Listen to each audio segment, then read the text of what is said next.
In this episode, we take a look at Ukraine, US military mobilizations, sand, a court verdict between Uganda and the DRC, and Brazil's favelas.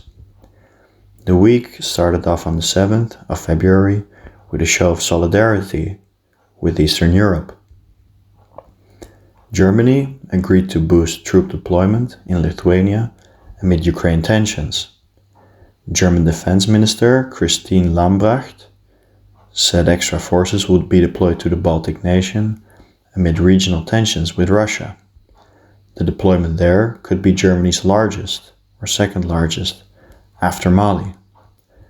Germany will deploy up to 350 additional troops, quote, within a few days, end quote, to Lithuania, Defense Minister Christine Lambrecht said on Monday, as Russia's military buildup near Ukraine grows. Also on Monday, UK Defense Secretary Ben Wallace said that the US will send 350 further troops to Poland in, quote, the spirit of solidarity, end quote, as tensions build with Russia. On Tuesday, I read this fascinating piece about the role of sand in geopolitics. I had to check twice if I read it correctly. Resource extraction has been a central part of economic development since the start of civilization. When thinking of resource extraction, we think of gold, silver, lithium, cobalt, etc. As countries promote massive infrastructure booms, demand for sand has been explosive. It's the world's most extracted resource after water, accounting for the vast majority, nearly 85%, of global mining operations. For a commodity that appears to be available in infinite supply, sand may seem like a curious geopolitical objective. But the resource is more vital, and usable quantities are more limited than one might think. Essential for everything from concrete to glass, modern civilizations are forged with sand, and China's demand has only skyrocketed as it pursues its ambitious development plans. This dependence has been costly. While countries feed their appetites for sand, soaring extraction has come at an alarming price. Vanishing islands, shrinking rivers, collapsing ecosystems, and the rise of powerful sand mafias. For many people, the worst may be yet to come. Since sand shields inland regions from flooding, overmining, and endangers coastal communities, a threat that will only grow as climate change drives rising sea levels. But even with these risks, governments still don't know exactly how much sand is being mined or even realize that a crisis is looming. Modern civilizations, to this day, revolve around sand. All countries need a resource, as mixing it with cement and crushed rock produces the concrete necessary for construction, while adding heat and chemical treatments transforms it into glass. Today, sand is crucial to the development of skyscrapers, highways, and even smartphone screens. On Wednesday, the UN's highest court ruled that Uganda must pay the Democratic Republic of Congo $325 million in reparations related to the brutal conflict between the two nations from 1998 to 2003. Delivering its judgment, the International Court of Justice, the ICJ, broke down the compensation, awarding the DRC $225 million for damage to persons, which includes loss of life, rape, recruitment of child soldiers, and displacement of civilians.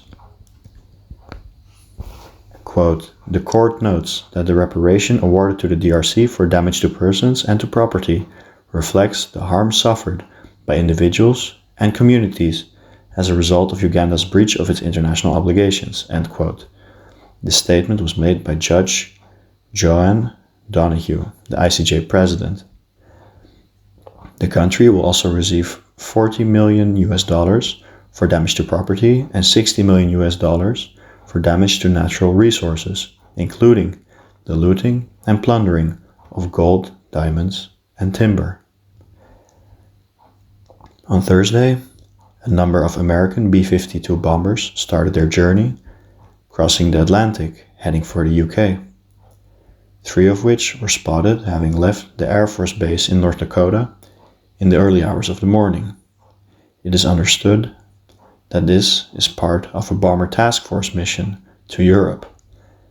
On this Monday, the 14th of February, 2 of these US Air Force B-52 bombers were seen having taken off in the UK for a nighttime mission over Europe. The 2 bomber aircrafts, call signs Chief 11 and Chief 12, took off from RAF Fairford and were seen heading south. A police operation in a poor community in Rio de Janeiro on Friday left 8 people dead, according to the state's military police. The raid in the Vila Cruzeiro favela was coordinated between Brazil's highway police and the military police. Officers seized automatic weapons, pistols, grenades, and kilos of drugs, according to a statement from the military police.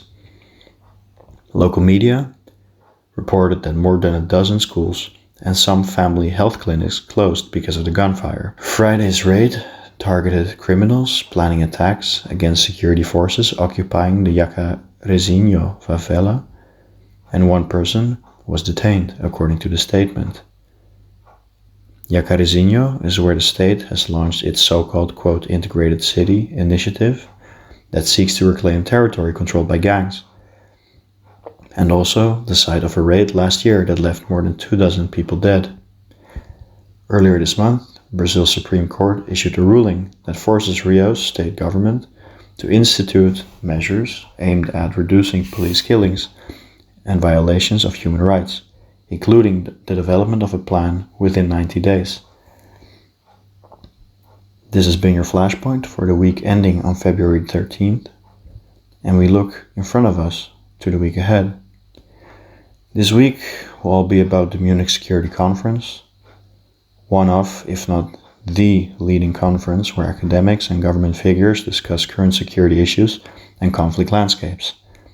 One of the key figures at the conference will be Ukrainian President Volodymyr Zelensky. It will be interesting for sure to see what he has to say, and perhaps more interesting to see who is there to listen.